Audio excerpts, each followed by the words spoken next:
Salutations, amis aficionados des actifs numériques. Plongeons dans le récent buzz autour de Polysign, une société liée à Ripple. Il y a eu des discussions sur D-39, éventuels problèmes financiers, voire une faillite, et des rumeurs selon lesquelles Polysign pourrait être le dépositaire du séquestre de XRP. Il est crucial d'analyser ces développements et de comprendre leurs implications pour l'écosystème XRP. S-39 agit-il D-39 une menace grave, D-39 un soi-disant signe noir pour le registre XRP ou S-39 agit-il simplement D-39 une tempête dans une tasse de thé? Nous explorerons les faits et séparerons le bon grain de l'ivraie. De plus, il y a un nouveau message de Gary Gensler qui fait des vagues concernant les ETF Bitcoin Spot. J-39 est longtemps soutenu que L-39, introduction des ETF Bitcoin Spot serait un feu vert pour les investisseurs institutionnels, signalant le moment venu pour investir des capitaux dans L-39, espace crypto. Les récents commentaires de Gensler sont cruciaux et je pense qu'ils sont un signe avant-coureur de l'approbation de ces ETF. Il ne s'agit pas seulement de Bitcoin, il S-39 agit de créer un précédent. Une fois que les ETF Bitcoin Spot auront franchi l'obstacle réglementaire, cela ouvrira la voie à une myriade d'autres ETF basés sur la cryptographie, dont un pour XRP, qui pourrait jouer un rôle déterminant lorsque Ripple deviendra public. Imaginez des institutions plaidant non seulement pour L-39, introduction en bourse de Ripple, mais également pour un ETF XRP Spot, soulignant le rôle de la crypto-monnaie dans les transactions transfrontalières. L'importance d'un ETF Bitcoin Spot transcende Bitcoin lui-même. Il S-39 agit de jeter les bases des ETF de L-39, ensemble du secteur. Maintenant, écoutons la déclaration de Gensler, car elle suggère un changement sismique dans la position réglementaire qui pourrait signifier que les ETF Spot Bitcoin sont sur le point de devenir une réalité. Gardez les yeux ouverts et les oreilles ouvertes. C-39 est un moment que vous ne voudrez pas manquer. Chers auditeurs, nous examinons actuellement une série de soumissions, environ 8 à 12, si je peux chiffrer. En tant que président D-39, un organisme de réglementation, il est impératif que je reste impartial et que je N-39 anticipe aucun résultat. Ces soumissions sont soumises à un processus d'examen rigoureux. Historiquement, nous avons dû rejeter plusieurs propositions, mais suite à L-39, apport des tribunaux du district de Columbia, nous réexaminons ces demandes avec un regard neuf, informé par les précédents juridiques établis. Le marché est en effervescence, d'autant plus que les refus antérieurs ont été examinés par la justice, qui a jugé nos décisions quelque peu arbitraires. Cela, à mon avis, signale une nette évolution vers une acceptation potentielle de ces produits financiers.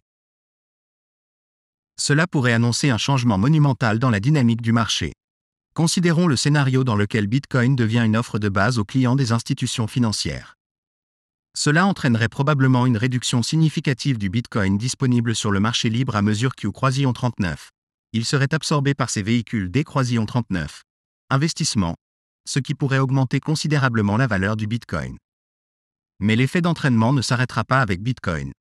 Historiquement, dans le domaine des crypto-monnaies, la dynamique commence avec Bitcoin et se répercute sur les altcoins, le XRP émergeant constamment comme un favori. L'afflux de capitaux dans Bitcoin est sur le point de se répercuter sur le XRP, car le marché reconnaît la probabilité que les fonds négociés en bourse, ETF, basés sur le XRP obtiennent l'approbation réglementaire. Il ne s'agit pas là d'une simple ferveur spéculative. Nous assistons à un changement fondamental avec l'arrivée de nouveaux investisseurs dans le domaine des crypto-monnaies. Actuellement, les projecteurs sont tournés vers Bitcoin et la perspective du premier ETF spot aux États-Unis. Cependant, ce n'est qu'un début. Imaginez que Wall Street se rende compte Q-39, au-delà de Bitcoin se trouve un actif numérique ayant une utilisation institutionnelle tangible, qui fait partie intégrante des systèmes de paiement et est adopté par des entités de technologie financière en expansion rapide. Cet actif est le XRP.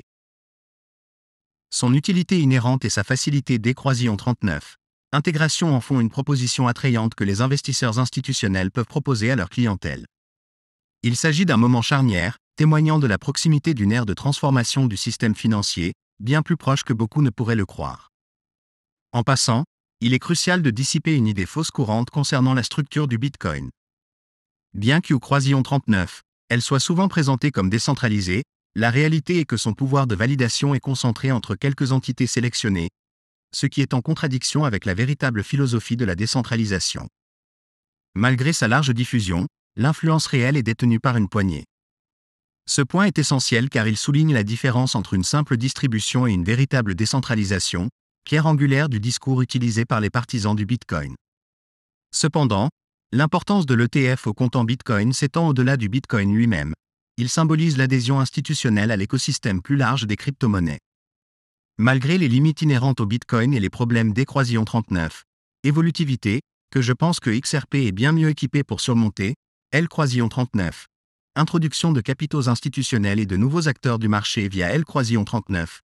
ETF au comptant Bitcoin est une étape importante pour le secteur. Enfin, abordons Polysign, un sujet qui fait L-Croisillon 39, objet de nombreuses spéculations. Polysign, une société de conservation D-Croisillon 39, actif numérique ayant des liens avec des personnalités notables du secteur, a fait L-Croisillon 39, objet de rumeurs de faillite. Il est essentiel de suivre de près ces évolutions au fur et à mesure qu'elles se déroulent. Dans une tournure d'événements tout à fait déconcertante, la chute potentielle de Polysign m'a frappé comme un coup de tonnerre. Nous avons ici une entreprise qui incarne L-Croisillon 39, innovation, créant une plateforme qui est une véritable caverne D-Croisillon 39.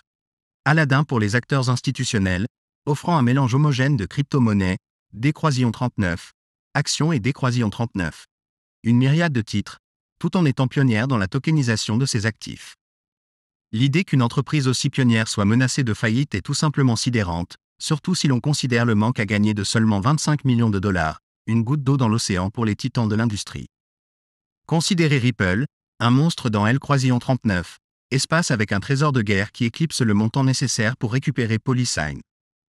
Avec le bilan D-Croisillon 39, 1 milliard de dollars de Ripple et les 250 millions de dollars réservés aux créateurs de NFT, on ne peut S-Croisillon 39 empêcher de penser que le sauvetage pourrait être une simple entrée dans le grand livre. La communauté XRP, avec ses poches profondes et son soutien indéfectible, pourrait sans aucun doute se rallier à cette cause. Même David Schwartz, le maestro cryptographique de Ripple, semble remuer ciel et terre pour éviter cette crise. Au milieu de la cacophonie de la peur, de l'incertitude et du doute, il est crucial de passer au crible le bruit. Les récentes remarques de Schwartz font allusion à une quête incessante pour maintenir Polysign à flot, et des rumeurs courent selon lesquelles les avis de défaut de paiement disparaîtraient de L-Croisillon 39, Ether numérique. Cela pourrait-il signaler un sursis pour Polysign? Il est difficile de le dire avec certitude, car les rouages du salut financier ne tournent généralement pas à une vitesse vertigineuse. Polysign se présente comme un phare de potentiel dans un océan de médiocrité, une entreprise qui pourrait révolutionner la façon dont les institutions gèrent les actifs numériques.